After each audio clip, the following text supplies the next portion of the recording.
एका जंगलात एक वेगवान ससा राहत होता. तो खूप अभिमानी होता.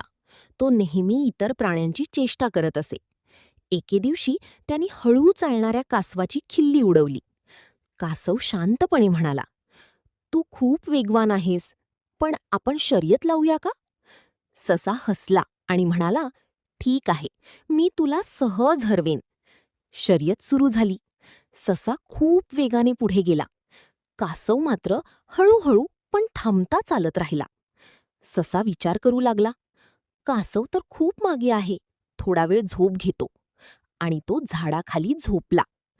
दरम्यान कासव न थांबता पुढे जात राहिला आणि शेवटी तो लक्ष्याजवळ पोहोचला.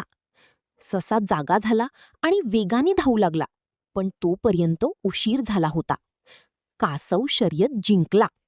शिकवण: हळूहळू पण सातत्याने केलेलं काम नेहमी यश देतं. सबस्क्राईब करा तेवढं राव.